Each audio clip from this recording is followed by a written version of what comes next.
Welcome to another video sharing from howtogetback.com. My name is Johnny Wang, and next I'm going to share with you the relationship breakup help on how to get your ex to return your calls.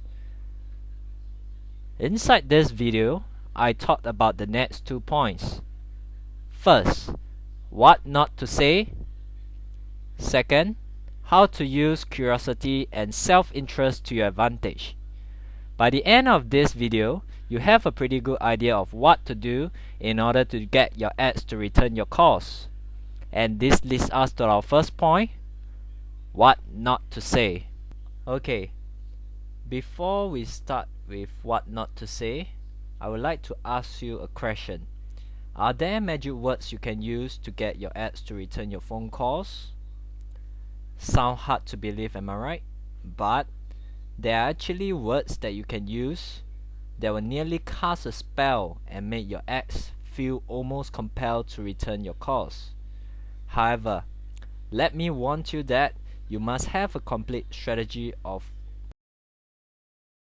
after you manage to get your ex to return your calls.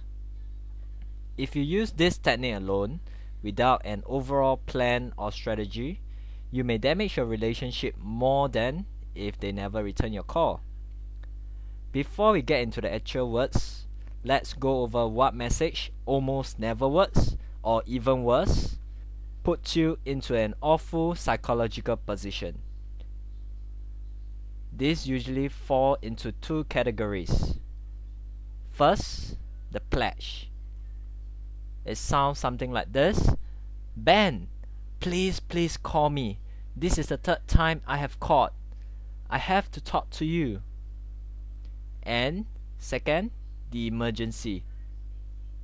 Joyce, this is an emergency. Please call me as soon as you get this. Now, I think you can see what is wrong with both of these approaches, so I won't go on and on. Next, how to use curiosity and self-interest to your advantage.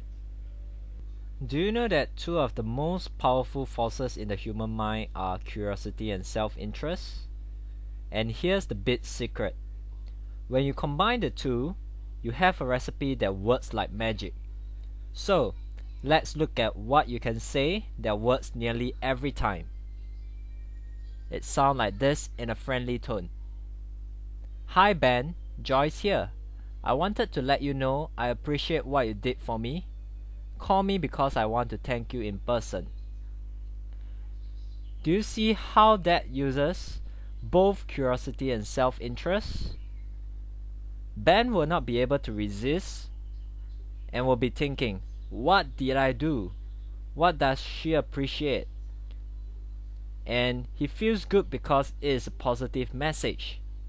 Now, before you call, you need to do the setup, which is figuring out what he or she did that you appreciate. It can be any small thing, but make sure it is reasonable.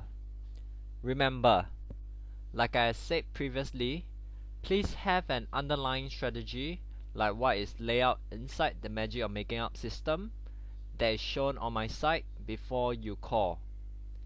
If you apply this technique with no underlying strategy and your ex call you back, you can do more damage than good if you do not handle it correctly. What I'm saying is, what you do before, during, and after you get them to return your call is more important than getting them to return your call. Does it make sense to you? Remember, always plan ahead. Before I conclude, I'd like to thank you for watching this video, and I quickly like to summarize the main things that I've talked about. First, I talked about what not to say. Next, how to use curiosity and self-interest to your advantage. Thank you for watching. I am your host, Johnny Wang, and I wish you all the best in getting back your ex.